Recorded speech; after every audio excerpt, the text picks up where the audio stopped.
माँ सरस्वती को नमन करता हूँ। माँ गंगा के तटों, नालंदा के प्रांगण और गुरु गोविंद सिंह की तलवार की जमीन बिहार की तरफ से चरखी दादरी की इस पावन वसुंधरा को सलाम पेश कर रहा हूं, स्वीकार करें।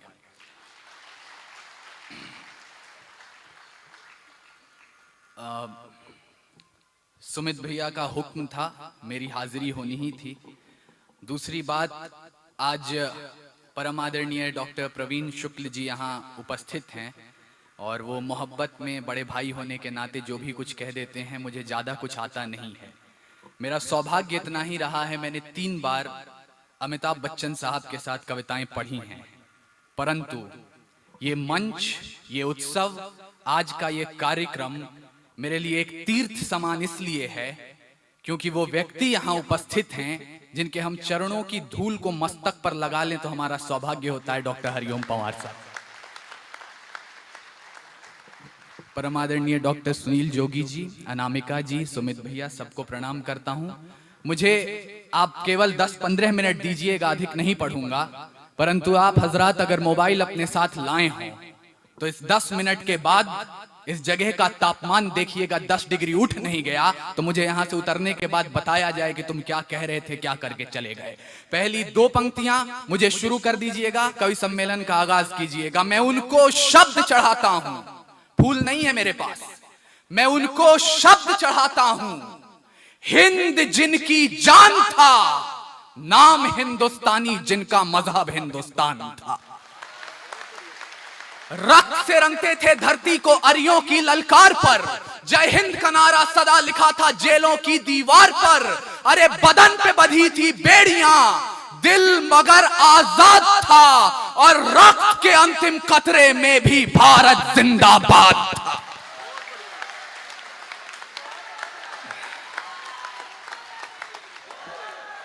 परंतु विडंबना देखिएगा इस देश की, आज एनसीईआरटी की पुस्तकें पढ़ाती हैं कि 15-14 अगस्त मध्य रात्रि 2 दस्तावेजों पर दस्तखत हुए और आजादी हमारी झोली में आ गई। क्षमा करेंगे, मैं सेल्यूलर जेल की छत पर कविता पढ़कर आया हूं। वहां के दृश्य देखिए, उस तीर्थ पर जाकर अगर आप कभी माथा टेकेंगे, वहां अनुभव कीजिए कि कितने प्रयासों के बाद, कितनी कुर्बानियों के बाद ये आजादी हमारी झोली में आई है। केवल 2 दस्तावेजों पर दस्तखत से नहीं मिली थी, कतरा कतरा खून दिया था। और पंवार साहब यहाँ उपस्थित हैं, ये पूजा की पंक्तियां उनके चरणों में रख रहा हूं। कतरा कतरा खून दिया था, दी जवानी जुनून दिया था, खड़े अंग्रेज माने नहीं तो गोलियों से भून दिया था। गोरियों के गाल नहीं थे, ना आवाज मजीरों की, खनखनाहट गूंजती थी सेल्यूलर में जंजीरों की। राजनीति से मिली नहीं है, नहीं खरीदी पैसों से, सौदा लहू के मोल हुआ था भगत सिंह जैसों से। और माओ ने गोली खाई थी, बेटे लटके फंदों पर, आजादी की डोली उठी है कुर्बानी के कंधों पर। आजादी की डोली उठी है कुर्बानी के कंधों पर।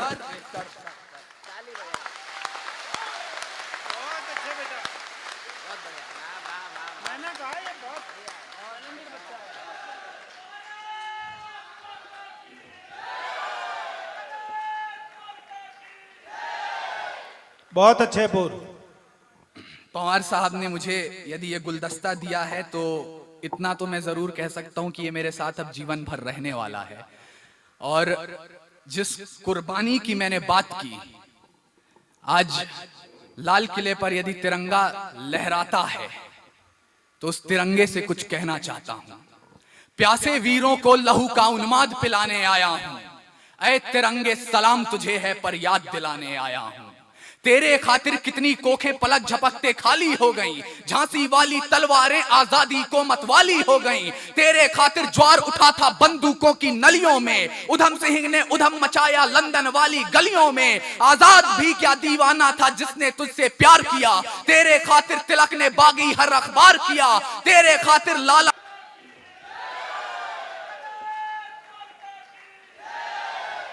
बहुत अच्छे पूर्व। पंवार साहब ने मुझे यदि ये गुलदस्ता दिया है तो इतना तो मैं जरूर कह सकता हूं कि ये मेरे साथ अब जीवन भर रहने वाला है। और जिस कुर्बानी की मैंने बात की, आज लाल किले पर यदि तिरंगा लहराता है तो उस तिरंगे से कुछ कहना चाहता हूं। प्यासे वीरों को लहू का उन्माद पिलाने आया हूं। ऐ तिरंगे सलाम तुझे है पर याद दिलाने आया हूं।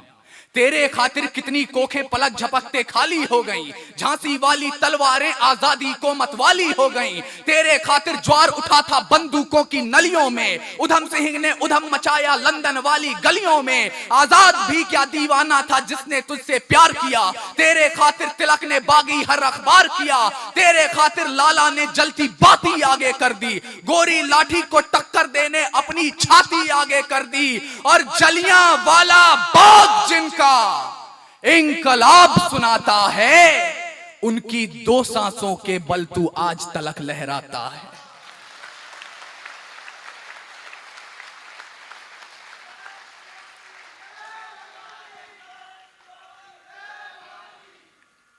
मुझे मालूम नहीं ये टिप्पणी आप तक पहुंची है या नहीं, परंतु यहां पे इतने महनीय नाम उपस्थित हैं, ये बात जरूर कहना चाहता हूं। और जब घर का कोई बड़ा साथ में हो तो वैसे भी छोटे बहुत कॉन्फिडेंस में रहते हैं कि जो होगा देखा जाएगा। इतनी कुर्बानियों के बावजूद हमें सिखाया गया, दे दी हमें आजादी बिना खड्ग बिना ढाल। आगे की पंक्ति का मैं पूरा सम्मान करता हूं, क्योंकि यकीन मानिएगा साबरमती के संत ने जो कमाल किया, आप पूरे विश्व का इतिहास खंगाल कर देख लीजिए। महात्मा गांधी के व्यक्तित्व के बराबर तो दूर निकट भी कोई नहीं मिलेगा। परंतु जो राइम करने के लिए पंक्ति लिखी गई, दे दी हमें आजादी बिना खड्ग बिना ढाल, साबरमती के संत तूने कर दिया कमाल। जब भी मैं ये भारत के किसी भी कोने में सुनता हूं, मेरे सामने से सुभद्रा कुमारी चौहान ये गुनगुनाते हुए निकल जाती हैं कि सन 57 में चमक उठी वो तलवार पुरानी थी। फिरंगियों को भगाने की वीर कुंवर सिंह ने ठानी थी। बुंदेलखंड के हर बोलों की हमने सुनी कहानी थी। और खूब लड़ी मर्दानी वो तो झांसी वाली रानी थी।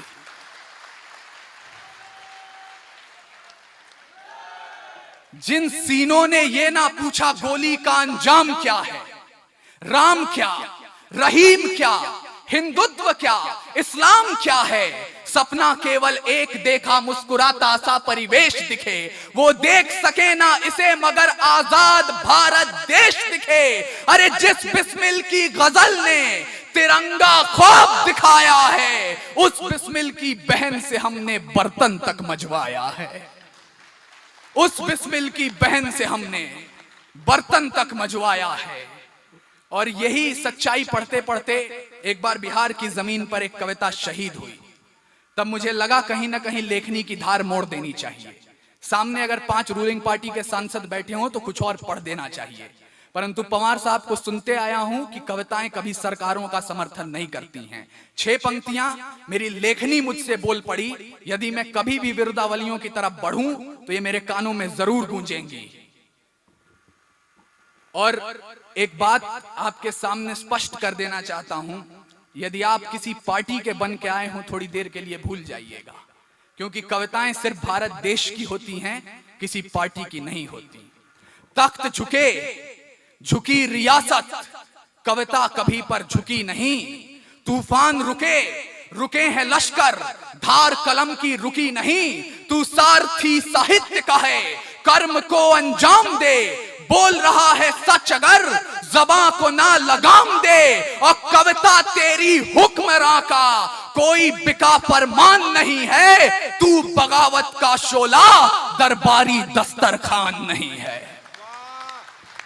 बहुत अच्छे, बहुत अच्छे। और एक निवेदन आप सबसे ये करना चाहता हूं, इससे पहले कि कुछ पढ़ूं, सुमित भैया का आदेश है वो कविता यहां जरूर पढ़नी है। केवल 2 मिनट डॉक्टर हरिओम पंवार साहब को हम यहां सेलिब्रेट कर रहे हैं। उन्होंने पिछले 40-50 वर्षों में जो भी पढ़ा है और जो भी मांग हमसे की है, उनके आह्वान पर भारत की तरुणाई के हस्ताक्षर यही हैं कि रावण नहीं हम पलने देंगे साधुओं के वेश में। रावण नहीं हम पलने देंगे साधुओं के वेश में। और अफजल नहीं पनप सकते हैं अब्दुल कलाम के देश में। फौलादी हिंदुस्तान है ये, दुर्योधन की जांग नहीं। और भगत सिंह की मिट्टी पर खालिस्तान की मांग नहीं। इतिहास में जो हो चुके हैं फिर वो पाप नहीं होंगे। 16 बार मोहम्मद गोरी हरगिज माफ नहीं होंगे। अरे रण विजय के बाद भी रण के वस्त्र नहीं अब छोड़ेंगे। कलिंग फतेह के बाद अशोक अस्त्र नहीं अब छोड़ेंगे। 57 के जीत की डोली झांसी रोकी जाएगी। अब के बार भगत सिंह की फांसी रोकी जाएगी। और हिंदू मुस्लिम सिख ईसाई के शीश नहीं कटने देंगे। कसम तिरंगे की हमको फिर देश नहीं बंटने देंगे।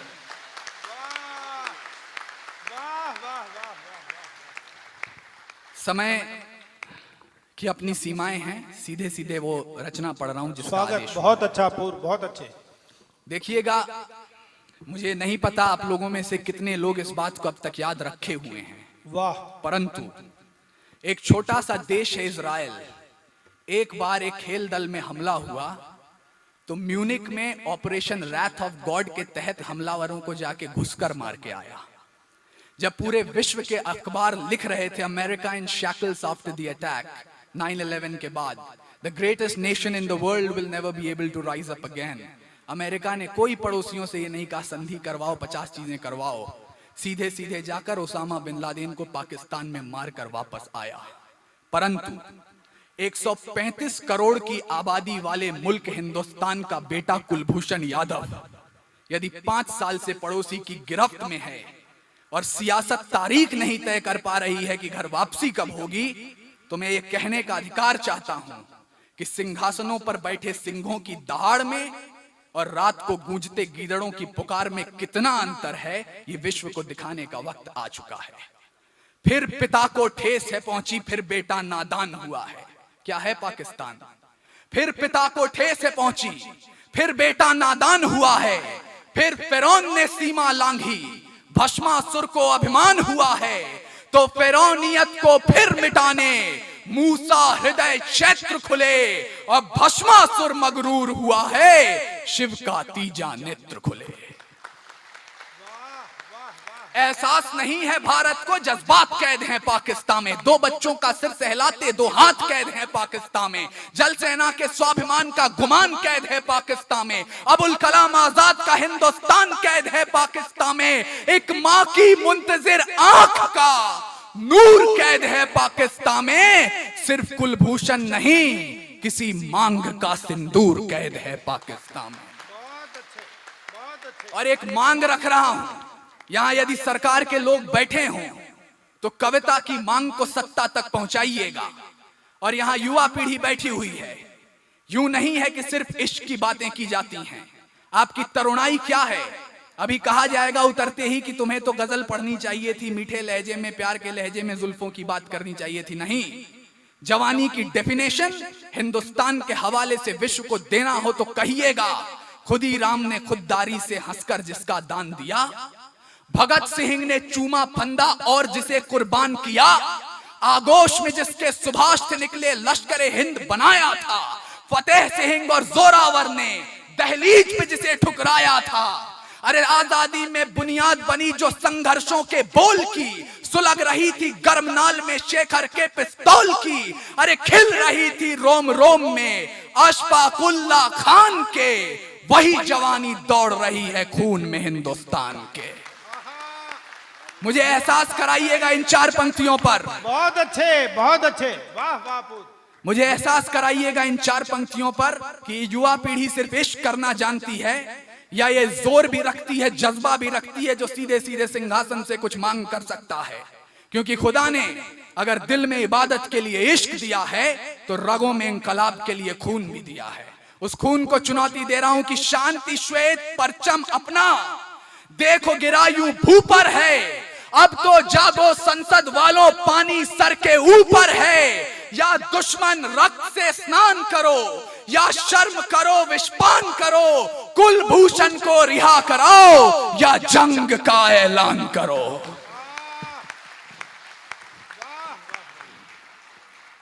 हम उस मुल्क से आज आंखें नहीं मिला पा रहे हैं जिसके 40% कैबिनेट मंत्री घोषित आतंकवादी हैं इस विश्व में।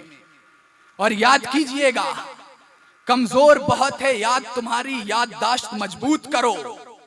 अभी भी वक्त है, संभल जाओ, सज्जनों को राजदूत करो।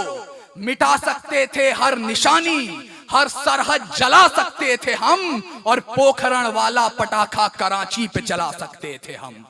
पोखरण वाला पटाखा कराची पे चला सकते थे हम। भूल गए कृपाएं हमारी कितनी भूमि छोड़ी है, एलओसी के आगे चढ़कर सेना वापस मोड़ी है। हर युद्ध हराया है तुमको क्षमादान तुम भूल गए, 47 में किया जो हमने भूमिदान तुम भूल गए। भुट्टो के फैले हाथों को हमने भिक्षा दी है जी, देखे को अनदेखा करके जहर की घुड़की पी है जी। ताज धमाके जैसे कितने जख्मों को झेला हमने, फिर भी मैदानों में तुमसे क्रिकेट मैच भी खेला हमने। कश्मीर समस्या हमने छाती पर ले रखी है, पीओ के नाम की दौलत भीख में दे रखी है, अपने अग्नि शस्त्रों की भी चीख दबा रखी है जी, और अश्वमेघ के घोड़े पर भी लगाम लगा रखी है जी। अंतिम 2 मिनट आपके समक्ष हूं। कुलभूषण यादव के परिवार को अपने जहन में रखिएगा, और 1947 में भारत की पहली भूल जो फिर दोहराई गई उसको अपने जहन में उतारिएगा। जो भूल की थी इतिहासों में, फिर भूल वही कर बैठे हैं। कुलभूषण के रिहाई की अर्जी यूएन के दर धर बैठे हैं। फांसी रुकवा ली है हमने, हर्ष फव्वारे नहीं मिले, पाकिस्तानी सलाख गलाने वाले अंगारे नहीं मिले। वो आईएसआई के दफ्तर में तो हंसता सावन आता होगा, रण विजयी मुस्कान लिए खिलकर रावण आता होगा। वो सरहद पार के दरबारों में 88 का मौसम है, हिजबुल की फुलवारी में भी मधुमासों का मौसम है, और यहाँ पर एक अभागन रूखी रोटी सेक रही है। 5 दिवाली से बूढ़ी आंखें राहभूषण की देख रही हैं।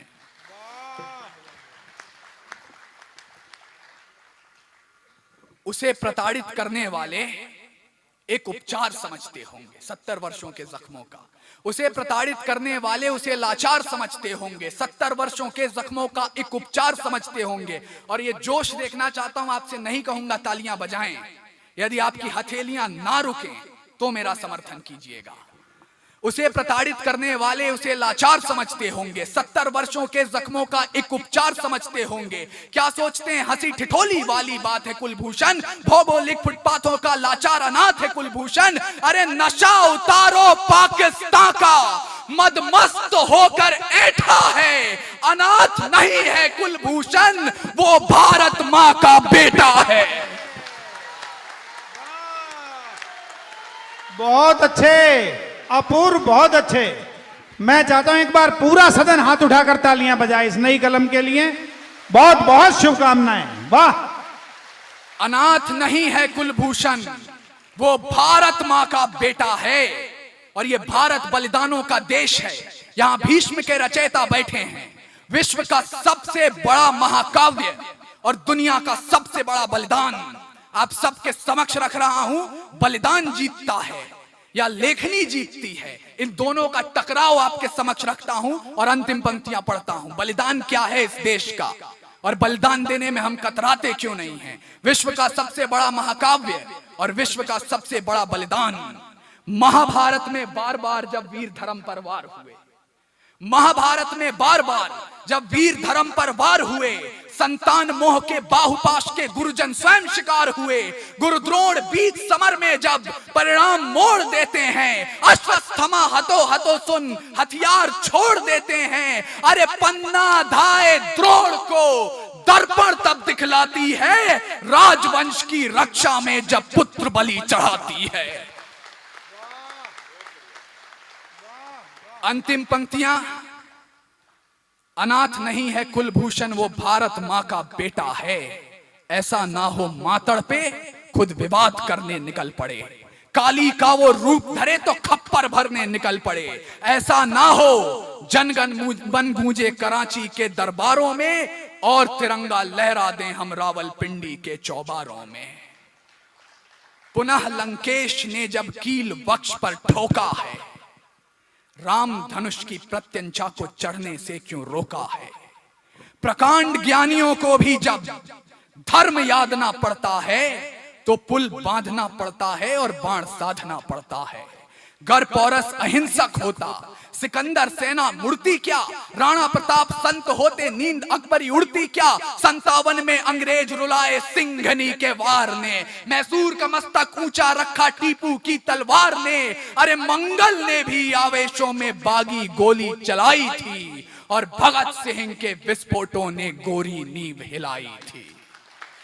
वक्त आ गया है भारत मेरे, आर करो या पार करो, जिसका शावक छीना हो उस सिंघनी सा वार करो। ऐसा के युद्ध करो, मंडोल उठे शैतान का, और पुश्तें उसकी याद करेंगी पानी हिंदुस्तान का। अंत में आपकी अदालत में अपनी दलील रख रहा हूं और आपसे रुखसती चाहता हूं। जो भी प्रश्न आपके जहन में उठे हों कि 20 साल की आयु में गजलें लिखनी चाहिए, इश्क लिखने चाहिए, तराने लिखने चाहिए जो जुल्फों की बात करें। प्रीत की जो शीत गिरे तो गीत प्रेम के गाऊंगा, मौसम हो जो हंसने का बारंबार हंसाऊंगा। जुल्फ लिखूंगा कजरारे और चाल ढाल मधुमास लिखूंगा। धड़कन किसी के नाम सदा और यौवन का एहसास लिखूंगा। पर भारत मां को दर्द हुआ तो चीखूंगा चिल्लाऊंगा, गली गली में घूम घूम कर मां की पीर सुनाऊंगा।